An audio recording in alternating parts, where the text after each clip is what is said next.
인사하시겠습니다. 옆뒤 보시면서 잘 오셨습니다. 인사 한번 하시겠습니다.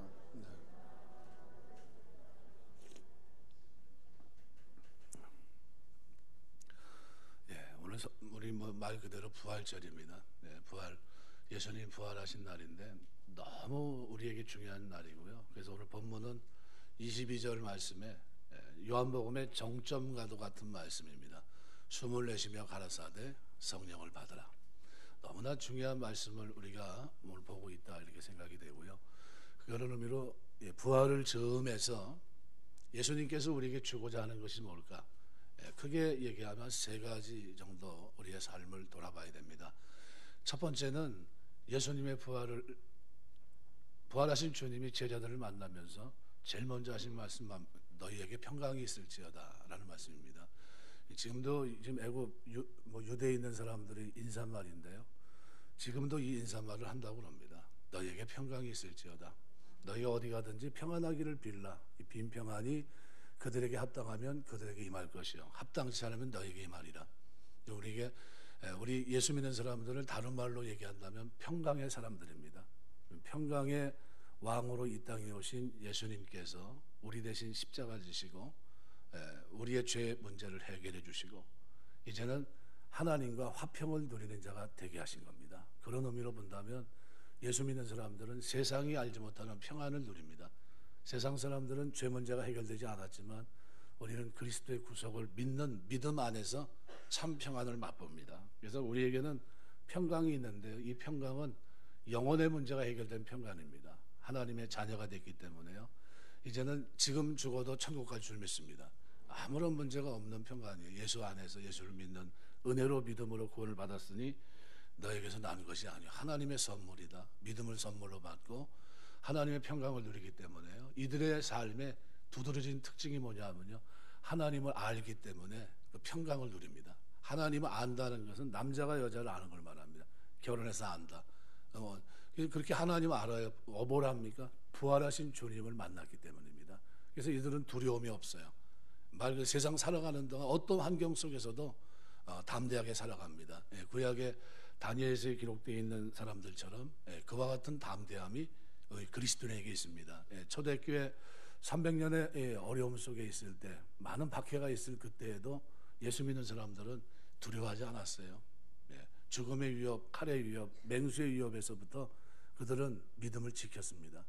그래서 지킬 수 있는 근거가 오늘 본문의 예수님의 부활입니다. 예수님께서 잠자는 자들의 첫 열매가 되셨어요. 사망의 권세를 깨뜨리셨습니다. 너희에게 평강이 있을지어다. 오늘 19절 21절 말씀에서 반복해서 말씀합니다. 두려워하고 있었던 겁니다. 요한복음 14장 예수님의 사역 속에서도 이렇게 얘기합니다. 14장 27절 보면 평안을 너에게 끼치노니 곧 나의 평안을 너에게 주노라. 내가 너에게 주는 것은 세상이 주는 것과 같지 아니하리라. 너희는 마음에 근심하지도 말고 두려워하지 말아라. 다락방 강화 14장에서 17장까지 예수님 말씀하시면서요, 내가 너에게 평강을 줄 거다. 그 평강은 왜? 죄 문제 해결하고 주시는 평강입니다. 죄 문제를 값을 치르고 속량하시면서 피값을 치르고 우리에게 평안을 주신 겁니다. 예수 믿는 사람들은 그래서 죄 가운데 살지 않습니다. 요한복음 16장 33절에서도 그렇게 표현해요. 너희에게 이르는 것은 너희로 내 안에서 평안을 누리게 하려 함이라. 세상에서 너희가 환난을 당하나 담대하라. 내가 세상을 이기었노라. 예수 그리스도께서는 이 평강이 그들에 대한 예수님의 선물이 될 것을 이미 약속하셨습니다. 그리고 이제 그 평강을 부활하신 주님께서 제자들 앞에 가지고 오셨습니다. 그리고 그의 나타나심에 대한 제자들의 반응이 오늘 본문의 20절인데요. 선과 옆구리를 보이시니 제자들이 주를 보고 기뻐하더라. 비로소 기뻐했다는 겁니다. 선과 옆구리를 보고, 그죠? 선과 옆구리는 어떻게 됐을까요? 못에 박혔고 옆구리는 창에 찔렸어요. 관통인 겁니다. 말 그대로 피와 물을 다 쏟아내신 거죠. 뼈는 꺾이지 아니하셨고 성경의 말씀들을 성취하시면서 그렇게 가셨습니다. 그래서 20절에도 예수님의 상처를 본 후 그 다음에 제자들의 반응, 이것은 약속의 성취입니다. 요한복음 16장 20절에 보시면요, 내가 진실로 진실로 너희에게 이르노니 너희는 곡하고 애통하겠으나 세상은 기뻐하리라. 너희는 근심하겠으나 너희 근심이 도리어 기쁨이 되리라. 또 22절에도 보면 지금은 너희가 근심하나 내가 다시 너희를 보리니 너희 마음에 기쁠 것이요 너희 기쁨을 빼앗을 자가 없을 것이다.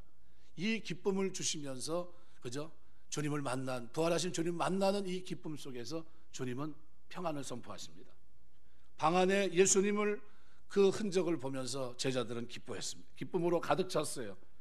요한복음 전체에 있어서 예수님은 하나님에 의해서 보냄을 받은 자라고 하는 것이 이것을 계속해서 강조합니다. 요한복음 4장 3절에도 보면 유대를 떠나서 다시 갈릴리로 가실새, 5장 23절에 보시면 이는 모든 사람으로 아버지를 공경하는 것 같이 아들을 공경하게 하려 하심이라. 아들을 공경하지 아니하는 자는 그를 보내신 아버지도 공경하지 아니하느니라. 6장 38절에도 보시면 내가 하늘에서 내려온 것은 내 뜻을 행하려 함이 아니요 나를 보내신 이의 뜻을 행하려 함이니라. 예수님은, 사도 요한은 예수님을 소개하면서 하나님에 의해서 보냄받은 자다라는 것을 말합니다. 이제 부활하심으로 이제 예수님은 그의 사역이 이제 거의 결론 부분에 도달을 했습니다. 끝난 시점입니다. 그의 마지막 임무는 뭐였을까요? 아버지께서 나를 보낸 것 같이 나도 제자들을 세상에 보낸다는 겁니다. 자신의 아버지에 의해서 파송을 받았듯이 이제 제자들을 세상에 보냅니다. 예수께서 세상 속에서 하나님의 대리인으로서 하나님의 뜻을 행했던 것처럼 이제 제자들은 예수님의 대리인으로서 예수님의 뜻을 이 땅에서 행해야 됩니다. 그들은 세상 속에 일하면서 하나님의 실제성, 살아계심과 예수님의 말씀, 부활, 죽었다가 3일 만에 부활하신 성경대로의 놀라운 사건을 진리로 증거해야 됩니다. 그래서 요한복음에서는 예수님을 전하는 데 있어서, 파송하는 데 있어서 한 가지 특징을 말하고 있는데 그것은 뭐냐면 능력을 부여하고 있다는 거예요. 그냥 보낸 게 아닙니다. 그냥 대충 가서 사역하라고 한 게 아닙니다. 뭘 숨을 내쉬며 가라사대 성령을 받으라 말하십니다. 하나님의 아들을 보내셨을 때 하나님께서는 예수 그리스도를 성령으로 능력 있게 하셨습니다. 요한이 볼 때 예수님은 예수님의 세례를 중심적인 사건은 물세례가 아니었어요. 사실은 그 물세례 중심에 보면 뭐가 있습니까? 예수님이 성령으로 충만한 모습이 그 속에 담겨 있습니다. 그래서 요한은 세례 요한의 선지자적인 언급을 이렇게 보면요, 예수님을 소개할 때 이렇게 소개합니다. 요한복음 1장 33절에 보면 나도 그를 알지 못하였으나 나를 보내어 물로 세례를 베풀라 하신 그 이가 나에게 말씀하시되 성령이 내려서 누구 위에 머무는 것을 보거든 그가 곧 성령으로 세례를 베푸는 이인 줄 알라. 예수님을 그렇게 표현합니다. 성령이 내려 누구 위에 머무는 것을 보거든 그가 곧 성령으로 세례를 베푸는 이인 줄 알라. 이 이미지는 예수님의 사역 중에 다양한 모습 속에서 드러납니다. 수가성 여인을 만난 그 자리에서도 똑같이 요한복음 3장 34절에서도 말씀합니다. 예수님은 하나님의 성령을 한량없이 주시는 분입니다. 하나님이 보내신 이는 하나님의 말씀을 하나니 이는 하나님의 성령을 한량없이 주십니다. 무엇보다 예수님은 그 안에 성령이 살아있는 샘과 같은 그런 모습을 보여줍니다. 새 생명을 주시고 새롭게 됨의 근원이 바로 예수님입니다. 그래서 그것을 언제 이루어지는 것인가? 예수님이 영광을 받으신 후에요. 요한복음 4장 13절에서 15절을 보면 수가성 여인과 대화하는 장면인데 거기서 이런 얘기를 합니다. 예수께서 대답하여 이르시되 이 물을 마시는 자마다 다시 목마르려니와 내가 주는 물을 마시는 자는 영원히 목마르지 아니하리니 내가 주는 물은 그 속에 영생하도록 솟아나는 샘물이 되리라. 여자가 이르되 주여 그런 물을 내게 주사 목마르지도 않고 여기 길로 오지도 않게 하옵소서. 근데 7장에 가서 한 번 더 말씀합니다. 37절 39절에 보면 명절 끝날 것 큰날에 예수께서 서서 외쳐 이르시되 누구든지 목마르든 내게로 와서 마시라. 나를 믿는 자는 성경 이름과 같이 그 배에서 생수의 강이 흘러나오리라 하시니 이는 그를 믿는 자들의 받을 성령을 가리켜 말씀하신 것이라. 예수께서 아직 영광을 받지 않으셨으므로 성령이 아직 그들에게 계시지 아니하시더라. 그런데 지금 영광을 부활하시면서 영광을 받으신 겁니다. 그러니까 지금 성령을 이제 어떻게 해요? 받으라고 명하실 수 있게 된 겁니다. 그래서 이 보냄을 받았다고 하는 사실은 너무나도 큰 영광입니다. 그래서 예수님이 너희에게 평강이 있을지어다. 그리고 하신 말씀이 뭐냐 하면 아버지께서 나를 보낸 것 같이 나도 너희를 보낸다는 거예요. 우리 예수 믿는 사람들은요, 부활하신 주님을 만나면 우리에게 뭐가 있으면 평강이 넘치고요. 두 번째는 아버지께서 예수님을 보낸 것처럼 우리도 세상에 보냄을 받은 겁니다. 그래서 이 사람들은 뭘 한 사람입니까? 이 땅에서 예수님의 십자가 복음을 전하는 사람들입니다. 하나님의 대리인으로 하나님의 일을 수행한다고 하는 것은 예수님께서 능력을 받고, 그죠? 성령에 이끌려 광야에서 시험을 받으시고 성령의 충만함 속에 일을 감당하신 것처럼 오늘 우리 그리스도인들도요, 성령의 능력으로 힘입어야 됩니다. 예수께서 성령의 기름 부음을 받으신 것처럼 오늘 신약 그리스도인들이 성령 충만해야 될 이유가 뭐냐 하면 부활하신 주님의 명령이기 때문입니다. 우리가 이 땅에 살아가는 동안 성령 충만하게 되시길 주 이름으로 축원합니다. 이것은 예수님께서 약속하신 겁니다. 그래서 요한복음 20장 22절은 요한복음 전체에서 정점이 되는 말씀입니다. 공생의 전체를 통해 예수님께서 암시하셨던 거예요. 내가 성령을 물부터 부어주마, 한량없는 성령을, 샘물 같은 성령을 너에게 보내주마. 아직은 때가 되지 않았다. 때가 되면 내가 영광을 받으면 이 성령을 너에게 줄 것이다. 그리고 마침내 때가 됐어요. 숨을 내쉬며 가라사대 성령을 받으라. 다락방에서 약속하셨고 십자가에서 상징화되었던 이 성령은 이제 개개인의 개인적인 방법으로 제자들에게 주어집니다. 예수님은 그들에게 숨을 내쉬며 말씀합니다. 그 성령을 받으라. 그 성령이 뭡니까? 내가 얘기했던, 내가 지금까지 공생의 사역 중에 계속해서 얘기했던 그 성령, 내가 가면 보낼 그 성령, 그 성령을 이제 받으라는 거예요. 여기 숨을 내쉬며 라는 이 단어가요, 엠피사우라는 단어인데 구약성경 헬라어 역본 72역에서는 두 번의 경우가 본문과 유사합니다. 창세기 2장 7절과 에스겔 37장 9절 말씀입니다. 창세기 2장 7절은 뭐와 관계되어 있냐면요, 생기를 그 코에 불어넣으시니 생명이 된지라. 사람을 만드는 과정에서 흙을 빚어 사람을 만드시고 코에 생기를 불어넣으시니 생명이 된지라. 불어넣으시니 NFP 쉐센이라는 단어인데요, 이게 오늘 본문에 숨을 내쉬며 NFP 쉐센 이 단어입니다. 창조 사역을 위한 문맥에서 쓰였던 겁니다. 에스겔 37장 9절에서도 생기야 이 사망을 당한 자에게 불어서 살게 하라. 불어서라는 단어, 엠피세손이라는 단어예요. 불어, 민족 회복을 위한 문맥에서 쓰인 바입니다. 오늘 본문에서는 보냄 받은 자의 사역을 위한 문맥에서 쓰입니다. 제자들을 보내시면서 숨을 내쉬며 영적인 생명을 상징하는 성령을 부여하는 상징적인 문맥에서 이 단어를 쓰고 있는 겁니다. 예수의 보냄 받은 자, 아포스톨로스란 말은 제자를 말합니다. 그러니까 이 제자가 사명을 감당하기 위한 영적인 능력으로서의 생명을 부여하는 이 상징과 관계되어 있는 겁니다. 생기를 처음 불어넣었을 때 인간에게는 창세기 1장 27절 28절에 보시면 이렇게 얘기합니다. 하나님이 자기 형상 곧 하나님 형상대로 사람을 창조하시되 남자와 여자를 창조하시고 하나님이 그들에게 복을 주시며 하나님이 그들에게 이르시되 생육하고 번성하고 땅에 충만하라. 땅을 정복하라. 바다의 물고기와 하늘의 새와 땅에 움직이는 모든 생물을 다스리라 하시니라. 자연 만물을 다스리고 정복하라는 대문화 혁명이 그때 주어진 겁니다. 그죠? 숨을 불어 넣으시고, 그죠? 인간에게 자, 우리가 우리 형상대로 사람을 만들어 보자. 하나님이 자기 형상, 하나님 형상대로 사람을 창조하시고 남자와 여자를 창조하시고 그리고 복을 주시고 그들에게 생육하고 번성하게 하신 거예요. 목적이 있었던 겁니다. 그러면 이게 지금 보내는 데는 어떨까요? 똑같습니다. 그래서 제자들에게는 마태복음 28장 18절에서 20절에 지상 명령이 주어졌습니다. 예수께서 나와 말씀하시되 이르시되 하늘과 땅의 모든 권세를 내게 주셨으니 그러므로 너희는 가서 모든 민족을 제자로 삼아 아버지와 아들과 성령 이름으로 세례를 베풀고 내가 너에게 분부한 모든 것을 가르쳐 지키게 하라. 볼지어다 내가 세상 끝날까지 너희와 항상 함께 있으리라 하시니라. 모든 사람에게 복음을 전하고 제자를 삼으라는 대선교 명령이 주어졌습니다. 여기 숨을 내쉬며 라는 이 단어가, 불어서 넣으시니 라는 이 단어가 어떻게 해요? 상관 있는 단어라는 거예요. 이 단어를 통해서 예수님은 지금 어떻게 해요? 부활하신 주님이 제자들에게 어떻게 가서 이 일을 하라는 거예요. 일에 대한 명령, 선교에 대한 명령, 제자 삼는 명령, 가르치는 명령, 이것을 우리가 행해야 되는 겁니다. 그래서 이 일을 감당하기 위해서 오늘 22절은 성령을 받으라.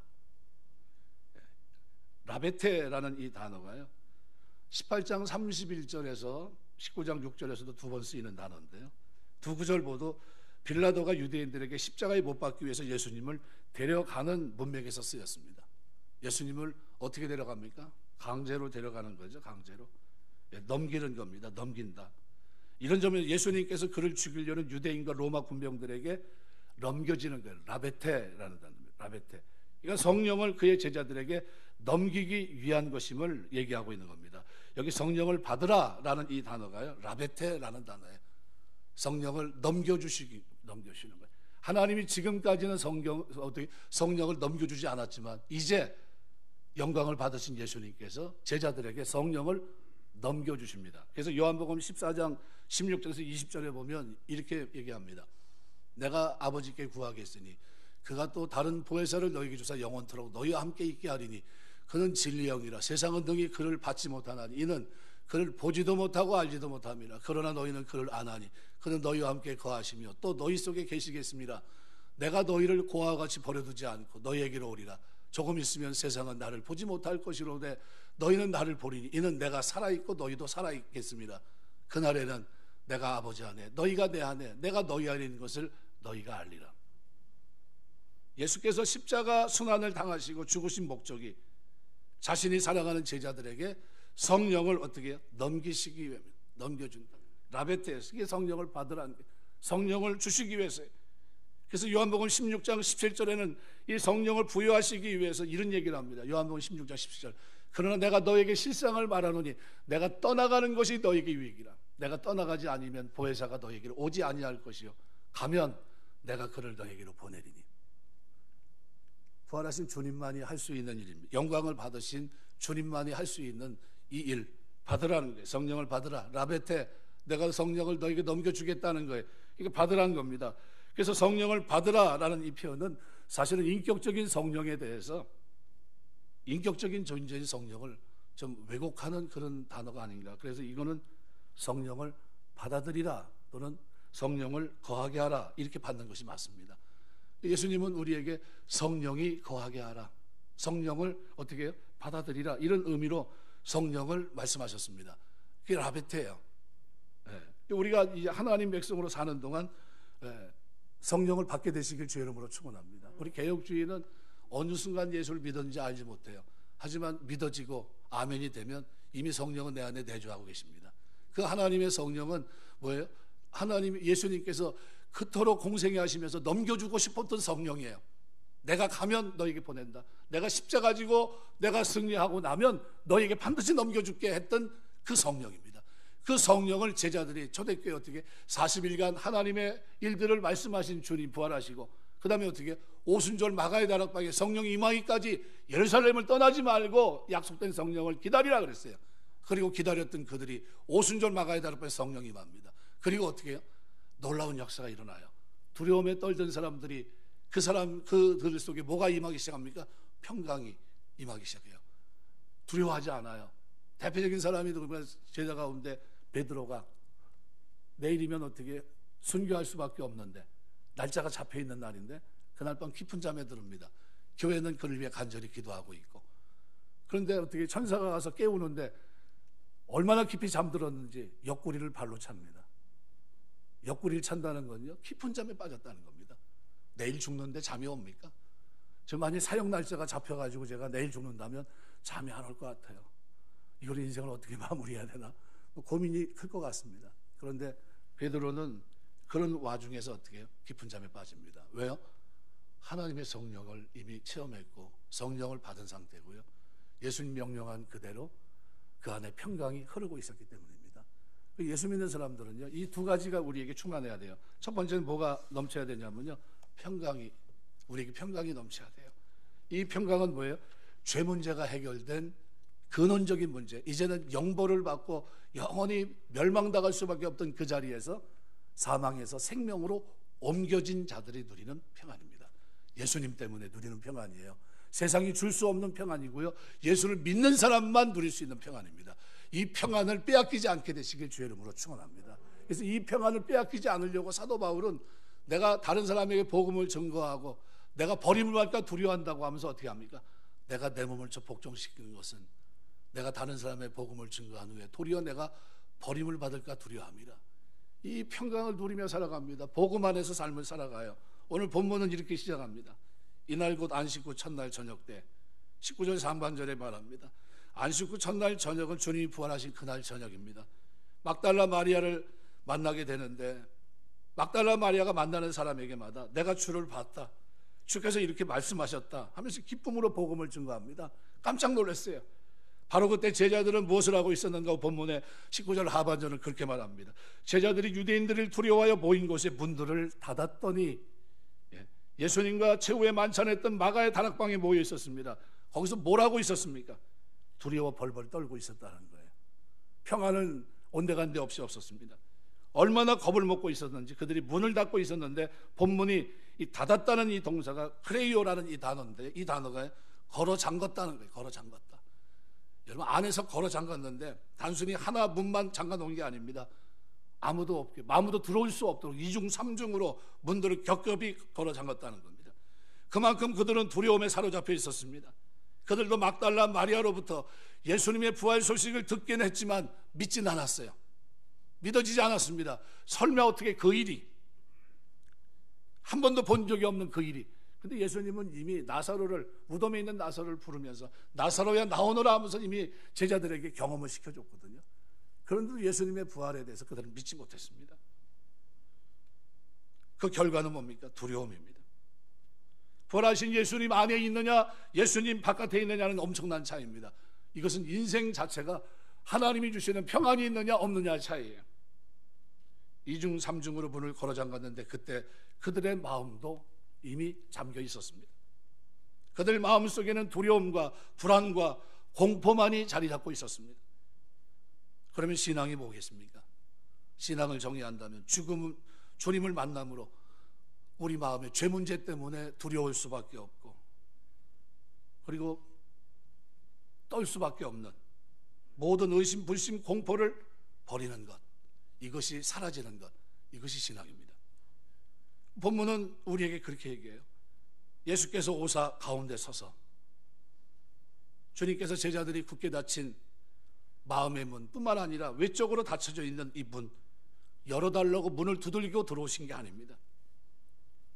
손수 시공을 초월하신 주님께서 나타나셨어요. 문을 부시고 들어온 것이 아닙니다. 두려워 떨고 있는 그들 앞에 예수님이 나타나셨습니다. 한번 가만히 생각해 보십시오. 이중 삼중으로, 그리고 자기들끼리 숨어있는 그 자리에 예수님께서 나타나셨다. 어떤 이유가 됐든 말 그대로 깜짝 놀라지 않겠습니까? 분명히 열어준 적이 없는데, 소리난 기척도 없는데 누군가 다락방 안에 나타났다면 기겁하지 않겠습니까? 사람으로는 불가능한 일이에요. 그래서 이 상황을 기록하고 있는 누가는 누가복음 24장 37절에 이렇게 묘사합니다. 그들이 놀라고 무서워하여 그 보는 것을 영으로 생각한지라. 쉽게 말하면요, 귀신 본 줄 알았다는 겁니다. 점잖게 영이지, 제자들이 그때 그 상황에서 예수님을 만났을 때요, 귀신 보는 줄 알았다는 겁니다. 그렇지 않아도 겁에 질려 있는데 제자들 앞에 나타난 그 주님, 십자가 지셨던 주님의 모습이거든요. 얼마나 즐거움을 했겠습니까? 이 사실을 아신 주님은 누가복음 24장 38절 39절에 이렇게 말합니다. 예수께서 이르시되 어찌하여 두려워하며 어찌하여 마음에 의심이 일어나느냐.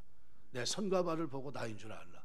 또 나를 만져보라. 영은 살과 뼈가 없으되 너희 보는 바와 같이 나는 있느니라. 만져보라는 거예요. 내가 너에게 말한 그대로 내가 살아났다는 겁니다. 그런데 제자들은 어떻게 믿지 못했어요.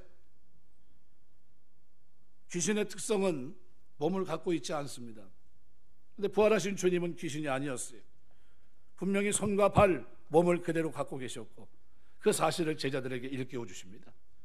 제자 가운데 계신 이는 귀신이 아니라 몸을 입으시고 부활하신 예수님이 직접 확인시켜 줍니다.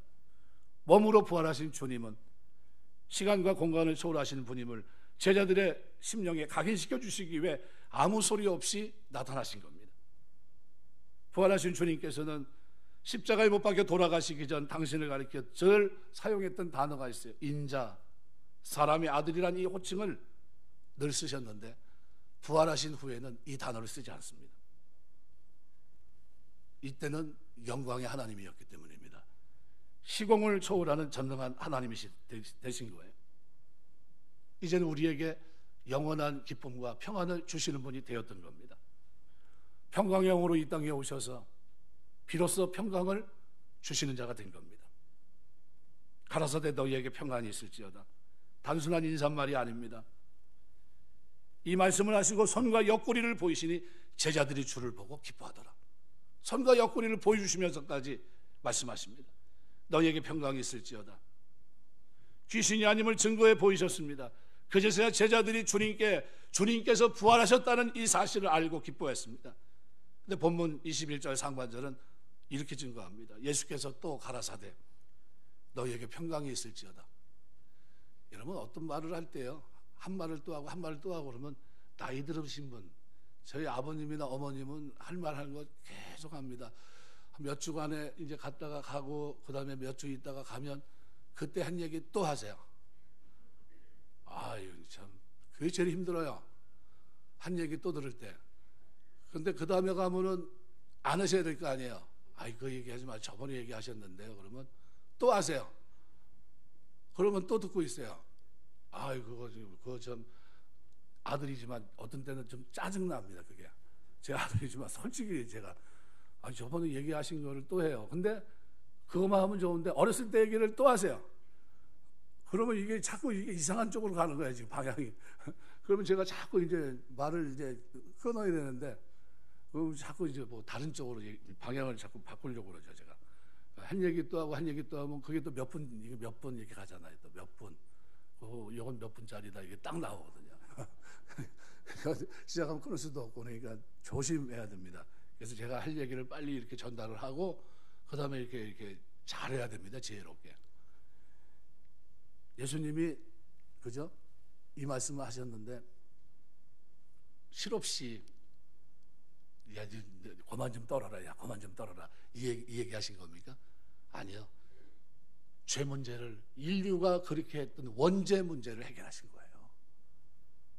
드디어 평강이 있다는 거예요. 이제 내가 주는 평강은 영원한 거랍니다. 빼앗기지 않는 거라는 거예요. 네가 누리게 될 이 평강은 영생하는 거라는 겁니다. 그러니까 이걸 강조하는 거예요. 파리로 못 믿고 있었던 도마 앞에 나타나서도 똑같은 얘기를 합니다. 평안이 있을지어다. 도마가 뭐랍니까? 절대로 저는 못 믿습니다. 어떻게 그런 일이 일어납니까? 내가 내 눈으로 내 손으로 만져보지 않고는 내가 예수님의 부활 믿지 않는다고. 그러는데 그 앞에 나타나서 똑같이 여드레 26절에 보면 여드레를 지나 제자들이 다시 집안에 있을 때 도마도 함께 있고 문들이 닫혔는데 예수님께서 오사 가운데서 이르시되 너에게 평강이 있을지어다. 똑같은 장면을 시연하셨어요. 문들이 닫혀있고 그래요. 닫혀있는 그 자리에 시공을 초월해서 예수님이 또 나타나셨어요. 그리고 어떻게 해요? 만져보라. 이 도마에게 이렇게 합니다. 내 손가락을 여기 내밀어 내 손을 보고 내 손을 내밀어 내 옆구리에 넣어보라. 그리고 믿음 없는 자가 되지 말고 믿는 자가 되라. 부활을 믿는 자가 되라는 거예요. 내가 너에게 주려고 하는 이 평안을 너도 받으라는 거예요. 너희가 믿음으로 얻게 될 이 평안을 누리라는 겁니다. 이걸 얘기하고 있는데 너희에게 평강이 있을지어다. 손과 옆구리를 보여주시면서 귀신이 아님을 증거해 보이셨고요. 바로 십자가에서 부활하신 주님이라는 것을 증거하신 겁니다. 21절 상반절은 예수께서 또 가라사대 너희에게 평강이 있을지어다. 같은 인사말을 두 번 하는 경우는 거의 없습니다. 그죠? 이 말씀은 단순한 인사말이 아니었던 겁니다.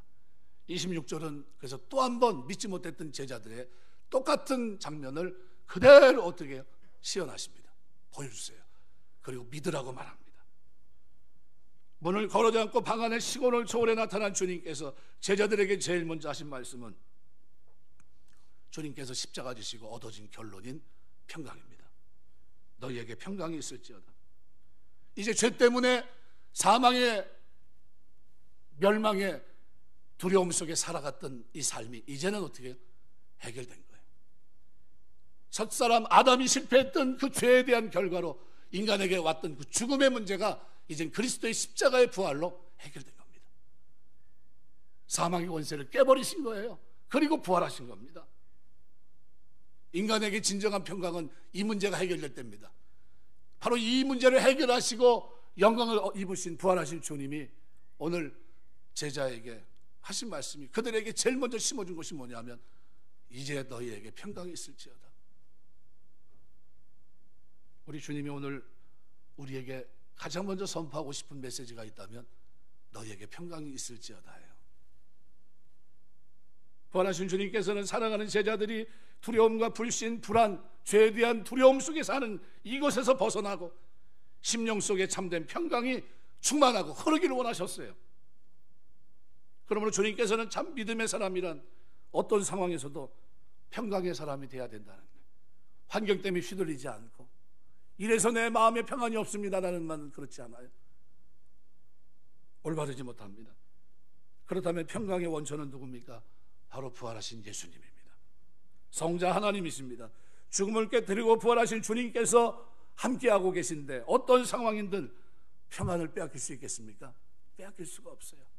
인간이 가장 두려워하는 죽음의 문제를 해결하시기 때문에.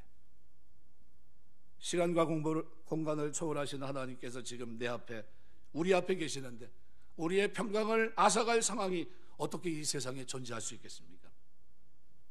사망의 권세를 깨뜨리셨는데 천지를 창조하신 하나님, 무소부재하신 하나님께서 오늘 성령으로 나와 함께 계시는데 어찌 하나님을 믿는 우리가 어떤 상황이든 평강의 사람이 되지 않을 수 있겠습니까? 성령으로 우리와 함께 하시는 한 우리는 평강의 사람이에요. 두려움, 불신, 불안 속에 있는 제자들이 골방에서 뛰어나와 예수님의 평강을 말하는 자들이 된 것은 우연이 아닙니다. 복음을 증거하며 증인이 된 것은 우연이 아니에요. 부활하신 주님, 영광의 주님을 만나 뵙기 때문입니다. 사람은요 참 안 바뀝니다. 이 제자들 3년간 양육해도 바뀝니까? 안 바뀌어요. 안 바뀌고 두려워했던 사람이 확 바뀔 수 있었던 이유가 뭡니까? 약속대로 성령을 받았기 때문이에요. 부활하신 주님을 만났기 때문이에요. 이 두 가지 이후에는요 절대로 제자들이 변화될 여지가 없어요. 그래서 나중에 사도 베드로가 베드로 전후서를 기록하면서 베드로후서 1장 2절에 인사말에 이렇게 말합니다. 하나님과 우리 주 예수를 알므로 은혜와 평강이 너에게 더욱 많을지어다. 평강은요 하나님과 예수를 알아야 됩니다. 무슨 얘기냐면 하나님은 뭐예요? 예수 그리스도를 보낸 목적이 뭡니까? 이 땅에 오셔서 평강을 주시게 십자가 지라고 보내신 거고요. 예수님은 뭡니까? 이 땅에 오셔서 우리 죄를 위해서 피를 흘려주시고 죽기까지 순종하신 겁니다. 하나님과 예수 그리스도를 알지 못하고는요 평강이 없어요. 그분을 알므로 은혜와 평강이 너희에게 어떻게 해요? 더욱 많을지어다. 우리 신앙생활 하면서 이 평강과 은혜가 여러분의 삶 속에 더욱 많게 되시길 주의 이름으로 축원합니다. 이것이 충만해야 돼요. 예수 믿는 사람은요 이것이 풍성해야 돼요. 풍성해야 돼요. 저 사람은 저 환경에서 왜 어떻게 저렇게 평안할 수 있어? 아무것도 없는 일처럼 저럴 수 있지. 욥같이 욥은 이 땅에 오신 예수님을 보지도 못했는데 그 어려운 환경에서 어때요? 평안합니다. 죄를 짓지 않아요. 찬송이 터져 나와요. 어떻게 그럴 수 있습니까? 하나님을 알기 때문이에요. 베드로서 3장 14절에 보면 그러므로 사랑하는 자들아 너희가 이것을 바라보나니 주 안에 점도 없고 흠도 없이 평강 가운데서 나타나기를 힘쓰라. 빌립보서 4장 6절 7절에 사도 바울은 이렇게 말합니다. 아무것도 염려하지 말고 다만 모든 일에 기도와 간구로 너희 구할 것을 감사함으로 하나님께 아뢰라. 그러면 모든 지각에 뛰어난 하나님의 평강이 그리스도 예수 안에서 너희 마음과 생각을 지키시리라. 뭐가 지킨다고요? 죄를 이기신 하나님, 부활하신 주님이 주시는 평강이 너희 마음과 생각을 지켜주신다는 거예요. 이 글을 쓸 때 바울은 로마 감옥에 갇혔습니다. 로마 감옥은 2중 3중의 철문으로 굳게 닫혀 있었고요. 지하에 있던 감옥은 암흑천지입니다. 빛이 하나도 들어오지 없는 그 감옥이에요. 그 속에서 바울은 평강을 간직한 평강의 사람이었습니다. 환경이 그래도요 그 평안을 빼앗아 가지 못합니다. 하나님과 우리의 관계는 어떤 관계에 되냐면요 땅바닥과 우리 발바닥의 관계예요. 여러분 땅바닥에 우리 발바닥을 대면 어때요? 다닐만 합니다. 앉으면 어떨까요? 이제 더 편안합니다. 누우면 어때요? 몸을 맡기면요 더 편합니다. 그런데 까치발 들고 걸어 다닌다 생각해 보세요. 그러고 하루 종일 걸으라면 걸을 수 있겠습니까? 하나님께 맡기면 맡길수록 평안합니다. 하나님의 약속을 믿으면 믿을수록 평안한 줄 믿습니다. 하나님을 알면 아는 것만큼 평안한데 하나님의 평안이 우리 속에 넘칩니다. 누워서 자는 게 편합니까? 앉아서 있는 게 편합니까? 앉아서 있는 건 말이 안 돼요. 누워 있는 게 편합니다. 까치발로 맡기지 못하고 사는 것보다요, 맡기고 사는 게 편합니다. 하나님을 온전히 믿는 사람만 하나님께 자신을 온전히 맡기고 하나님의 온전한 평강을 누리게 돼요. 네, 여행 가면은 이제 호텔에 투숙하게 될 경우 호텔 프론트에 보통 그런 게 써 있습니다. 귀중품은 프론트에 맡기십시오. 금고에 맡기라는 거죠. 호텔 프론트에 맡기지 않은 물품에 대해서는 분실 시 책임지지 않습니다. 맡겨진 것만 책임져 준다는 겁니다. 맡길 수 있는데도 호텔 주인을 믿지 못하면 맡기지 못하는 거고요. 스스로 책임져야 됩니다. 불안하지만 그렇게 살아야 돼요. 얼마나 어리석습니까? 우리가 이 세상에 살아가는 동안 우리는 이 세상에 투숙한 나그네들입니다. 그러면 우리가 이 세상의 주인 되신 주님께 우리 인생을 맡겨야 되지 않습니까? 맡기면 그만큼 평안할 줄 믿습니다. 내 인생을 내게 맡기라. 그럼 내가 내 길을 지도하리라. 제가 중학교 때부터 하나님 앞에 기도했던 게 이거예요. 내 인생을 내게 맡기라. 내가 내 길을 지도하리라. 무슨 뜻인지도 모르고 하나님 앞에 기도할 때마다 그 말씀 붙잡고 기도했어요. 하나님이 인생을 맡겼더니 하나님이 풀어가시더라고요. 내가 풀어가려고 하면 지금도 힘들었을 텐데 하나님이 풀어가니까요, 역전하는 일들이 많이 일어나요. 상상 초월의 일들이 많고요, 기가 막힌 일들이, 기이한 일들이 많이 일어나요. 그게 지금까지 은혜로 왔습니다. 여기까지. 맡긴다는 것은요, 그분의 결과를 선하게 책임질 것을 믿고 어떤 상황에서든 그분의 법대로, 말씀대로 살겠다는 겁니다. 맡기면 여러분의 삶 자체를 송두리째 맡기게 되시길 주 이름으로 축원합니다. 평강의 하나님이 평강의 삶을 책임주십니다. 그분은 시간과 공간을 초월해서 우리와 함께 계시는 전능하신 하나님이고요, 내가 가야 성령을 보내주겠다. 그 성령이 우리와 지금 함께 하십니다. 임마누엘로. 그럼 우리가 살아가는 동안 왜 자꾸 두려워합니까? 그 하나님이 나와 함께 하심을 믿지 못하기 때문이에요. 하나님이 나와 함께 하심을 여러분 믿게 되시길 주 이름으로 축원합니다. 그래서 요한복음 14장 27절 말씀대로 평안을 너에게 끼치노니 곧 나의 평안을 너에게 주노라. 내가 너에게 주는 것은 세상이 주는 것과 같지 아니하리라.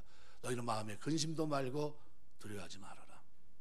말씀 맺겠습니다. 오늘 본문은 세 가지를 얘기합니다.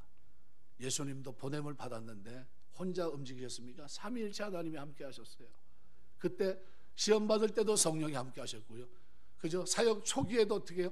성령으로, 성령 세례를 주는 그분으로 묘사하고 있고요, 사역을 하시면서도 자신이 성령을 줄 것을 말씀하셨고요, 그리고 마지막 다락방 강화에서도요, 그 성령에 대해서 말씀합니다. 내가 가는 게 너에게 유익하다.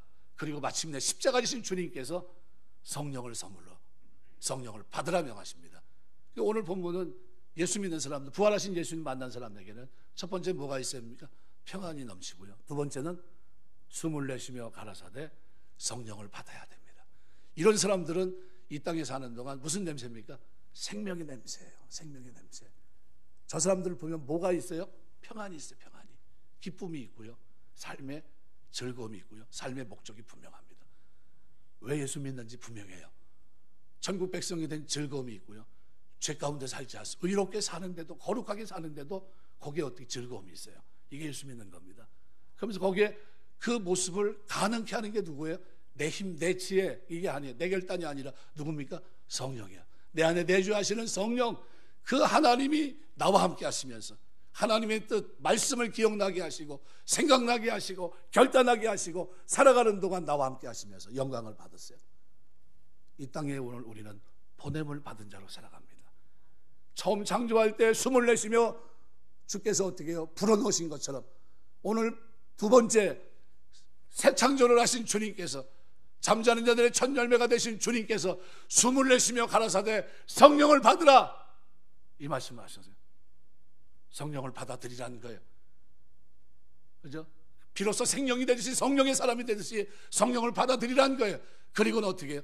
내가 너희를 세상에 보낸 것, 그 목적 가운데 삶을 살아가는 겁니다. 선교에 대한 명령, 제자 삼는 명령, 이 명령을 우리가 준행하며 살아갑니다.